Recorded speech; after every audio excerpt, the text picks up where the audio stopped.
Hello and welcome to Locks and Quays. My name is Matthew Corbett and we're going to make a very special journey. We're currently on the River Humber and over here is Kingston upon Hull. But we're going to head west through Yorkshire, up the Pennines, over the Brow into Lancashire and end up at our destination, which is Liverpool and the Mersey docks. So sit back, enjoy yourself and relax as we begin this 197 1/4 mile journey. Yes, Locks and Quays is going coast to coast.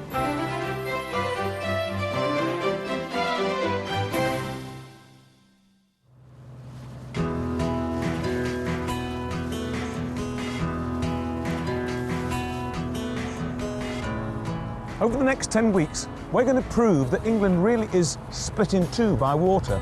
And in doing so, we're going to be privileged to see some of the most spectacular scenery. And the joy of this journey is that every day will offer us a different view from a variety of different vessels. I'll be getting to grips with several sized boats as we make our way from the Humber and via the River Ouse onto one of England's busiest waterways, the Aire Calder Navigation. Then onto this country's longest canal in both length and construction time, the Leeds-Liverpool Canal. En route, just like me, you'll have the pleasure of sampling stunning staircase locks and visiting architectural gems, as well as witnessing firsthand the ever-changing face of canal-side life in 21st century Britain. Massive expanses of water await us, some continually stir with the weight of age-old industries, whilst others are a haven for peace and tranquility. But what links them all is that they are there for us all to see and to sample. Starting with today's trip from one crucial port at Hull to another 50 miles inland. And once Goole has offered us an insight into its rich heritage, the heavily industrial landscape surrounding Ferrybridge greets us as we arrive in West Yorkshire.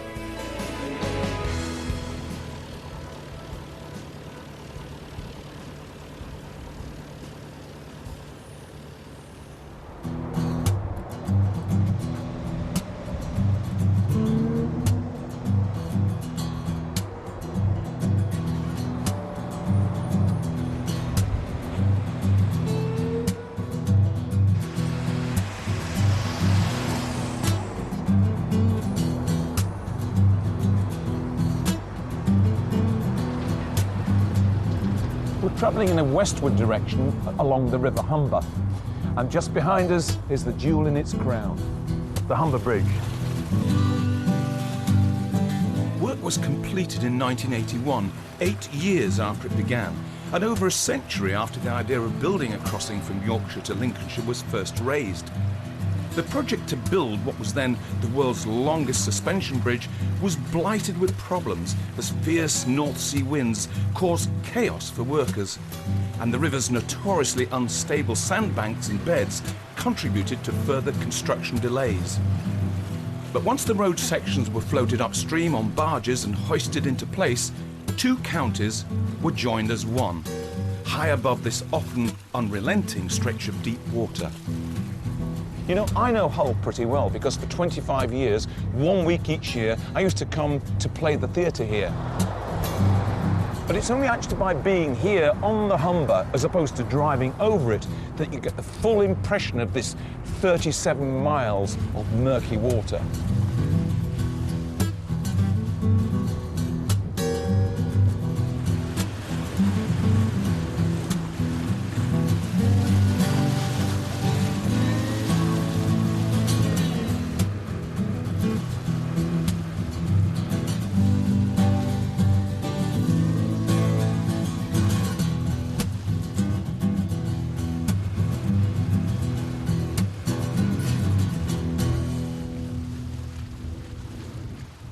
I've been boating for 30 years, so boating's obviously a very important part of my life, almost as important as my furry little ex-partner.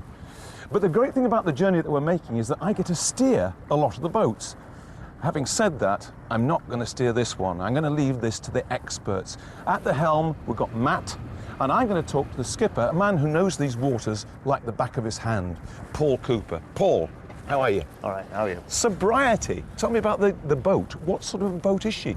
She was built originally as a Humber keel, a type of sailing barge, and she's nearly now 100 years old, 1909. She converted into a motor barge somewhere just between the wars and has been operating with the Sobriety Project as a community boat for the past 30 years. Now, I know obviously you're not 100 years old, but just if you could step back that amount of years, what would we find in the hold of this boat 100 years ago? What do you think?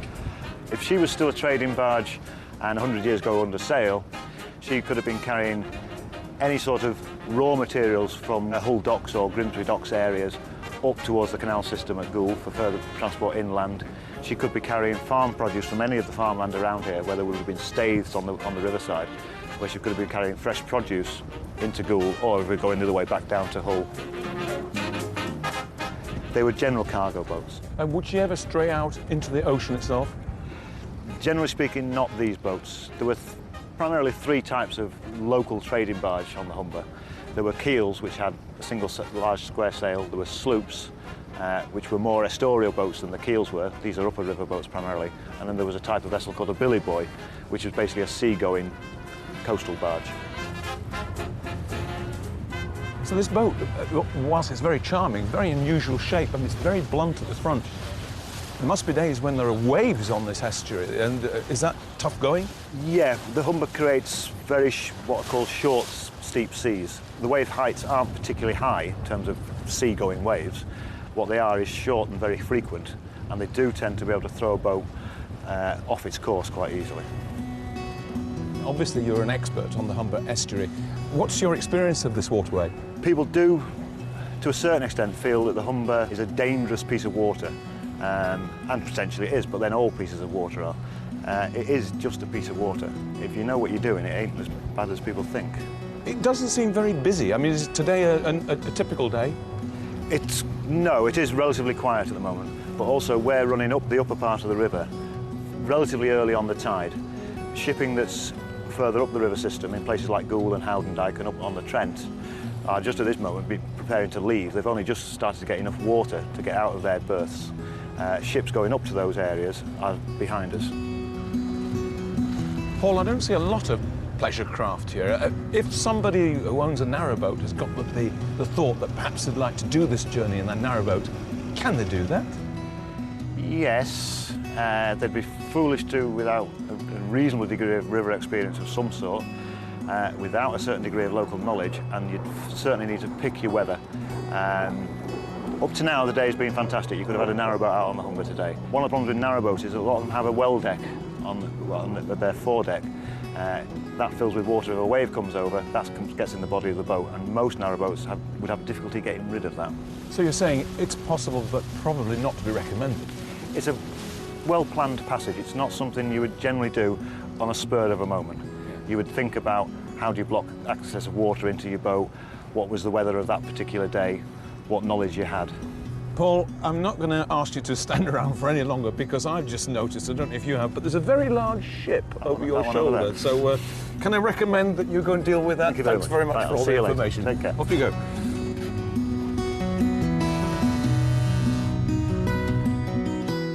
And over these 10 programmes, there are plenty of waterways to explore, not forgetting the numerous boats that will lead me through Yorkshire on the River Ouse, then the Aire Calder Navigation, until it meets the Leeds-Liverpool Canal. I'll then swap the White Rose for the Red and the textile towns of Lancashire before culminating our monumental voyage on the Mersey.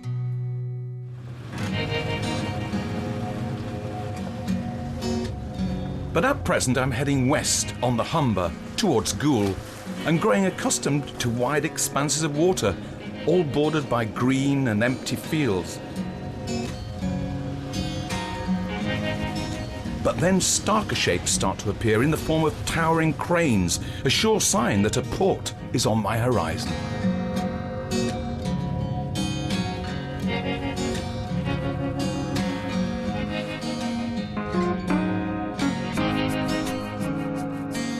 And the man responsible for reclaiming this former marshland and igniting Goole's trade links to the world was Cornelius Vermuyden, a pioneering Dutchman who constructed the Dutch River, which nowadays runs parallel with the start of the Aire Calder Navigation Canal as it journeys west.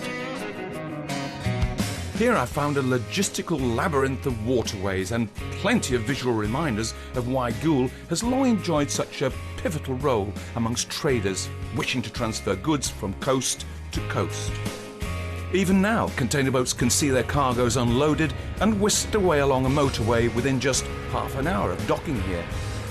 And Goole's success as a port is entirely responsible for the town that would eventually grow beside it, with the town's skyline illustrating how industry and habitation can coexist. Nowadays, fertilisers, cement and Scandinavian timber are common cargoes, a far cry from the day when up to 2,000 tonnes of coal could be transported through here from South Yorkshire on any single shipment. And reminders of these halcyon days would soon become even more tangible at the Yorkshire Waterways Museum, as I prepare to jump on board a remnant from this county's illustrious coal mining past.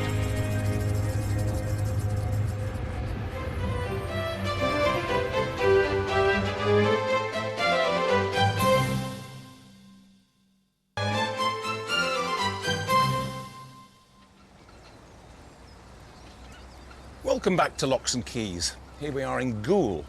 Now this place may still be a thriving port, but with the Yorkshire Waterways Museum there's actually more to Goole than just boats and water.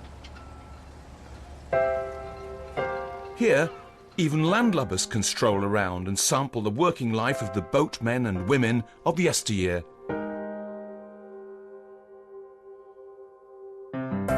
The exhibits on show inside fully illustrate how the landscape has evolved to match the increase in passing trade. There are plenty of reminders too that coal once proved richer than gold to the people of Goole. And as a boatman myself, the most exciting thing by far is a chance to relive a bygone age and board a boat that was integral in carrying so much of this town's cargo.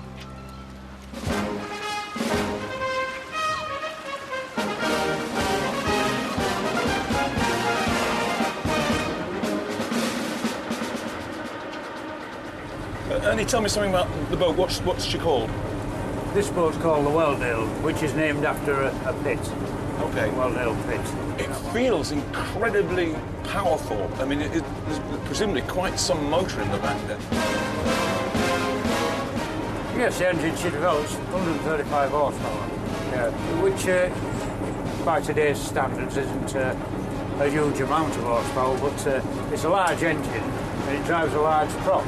Slowly, of course, but... And this boat was built just for the one reason, that was to pull things called Tom Puddings, isn't that right? That's quite correct. We did used to use them for towing ships around the docks sometimes, but yeah, that's basically all it was. So, Ernie, in front of us is a very strange thing, and that's called a Jabus. And this was used to pull Tom Puddings. Now, what on earth is a Tom Pudding? Well, basically, it's a steel box, or a compartment, as they were called. How much coal was in each compartment? 40 tonnes was the most they would probably put in them, because it wasn't 40 safe. tonnes? About 40 tonnes, yeah. And how many compartments? The trains to Castleford in the West Country was 19, and the trains we used to take to Doncaster, there was 17. The Tom Puddings would snake along this stretch of Yorkshire's waterways. Then, upon arrival in Goole, they'd line up at each of the 5 hoists that once stood here ready to be temporarily unhooked from the Jabus and hydraulically lifted and emptied through massive coal chutes. And one of the many volunteers who still maintain this last remaining hoist was on hand to demonstrate this ingenious landmark. Wow, this is really impressive. Just imagining the coal, you know, a big mound up the top. Run me through what happens next. How does the coal get into the ship? It was brought across to the hoist. There was one pan at the time was pushed under the hoist, onto this cradle. Yeah, yeah. Just the one. Then that was lifted up.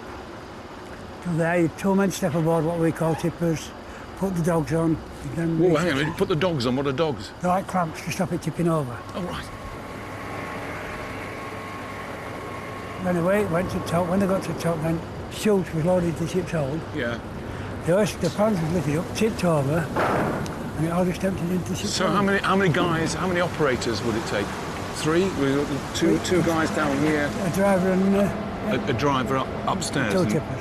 So would they like ring a bell when it was Oh ready? yeah, there's a ring bell, there's a bell there somewhere, a rope. And was it dangerous? Did people get injured? There was galloping about on these all that way up. Yeah. These deck ends, that's all they had to run on. Yeah. Did you ever work on these? Oh, and then towing them about on canals, yeah. So you've actually done this? Oh yeah, we did this, yeah. You've done this job. I tell you what, Yeah. rather you than me. Yeah. Oh, I'm really thrilled about seeing those. It's like it's a living museum, this, isn't it? I mean, you're actually seeing something like to that's think so, yeah. really, really working. That's right. That's great. My journey from the Humber to the Mersey presents the perfect opportunity to jump aboard several different vessels. Each promises their own individual identity, and as I've seen over the past 30 years, the variety of styles and shades on display is very much a personal taste.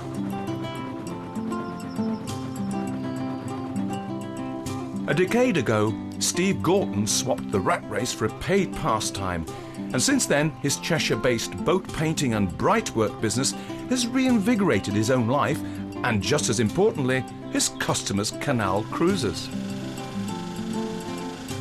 So when we get a boat in, we look at the boat with the customer. Some people know exactly what they want. Yeah. Other people are a bit shaky, they're not sure what colours will go with what. We can guide them with plate out colours, which is actual plate, which we would put together, say blues and maroons and creams and so on, to give them a good idea of the colours, particularly outside, because fluorescent lights change colours. And so to get a good idea of what it's actually going to look like, have a nice bright day, look at the colours, and then you know what you're going to get.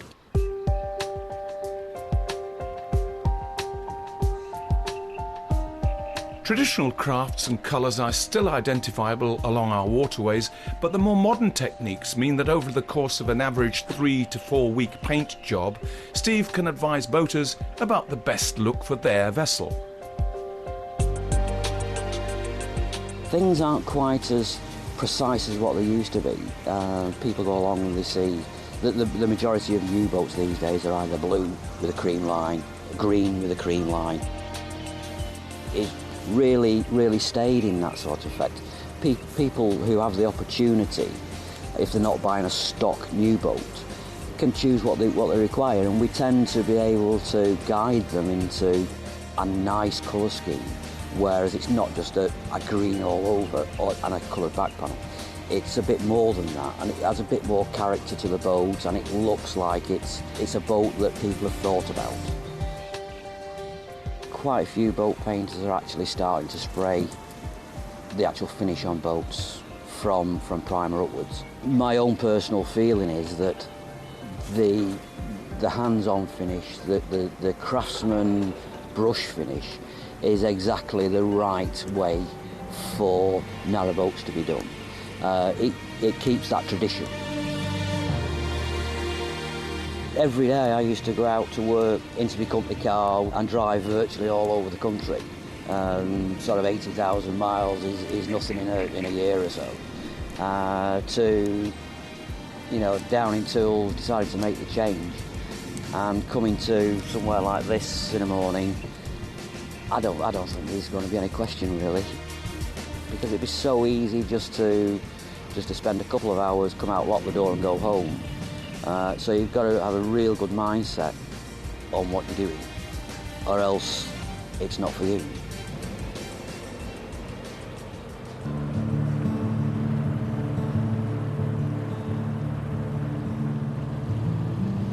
Ah, at last, a chance to try out a boat on a canal as I head on towards Ferrybridge on the outskirts of Castleford. Welcome to my third vessel in the space of a few short hours. This is the Kirkstall Flower, and it's the sort of wide-beam boat that was frequently used here on the Aire Calder Navigation for commercial purposes. Flyboats were in effect the courier service of their day. The speed enabled them to work around the clock, transporting perishable goods across the canal network.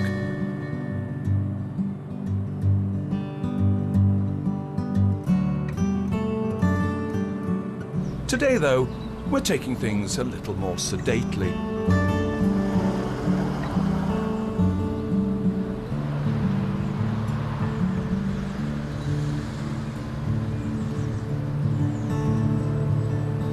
Old and new, standing side by side in Ferrybridge, and all still forming transportation links across the country. And surprising as it may seem, the bridge before me holds a very strong bond with the opposite end of our journey. Along with his son, Jesse, Bernard Hartley built the bridge from which the town takes its name early in the 19th century, 4 decades prior to Jesse revolutionising the Liverpool that we still see today with his design for the Albert Dock. There are plenty of soaring chimneys lining our journey through West Yorkshire too, and straight ahead of me are the bellowing towers of Ferrybridge Power Station. These things are huge. Just a mile on from the industrialisation at Ferrybridge, and with Castleford just around the corner, tranquility returns. There's a curious sensation that somehow we are intrepid explorers going up an unknown river. It's rather like the African Queen or something. But it's definitely a river feeling. And I tell you what, anybody that would like a good adventure on a narrowboat, this is the place to come.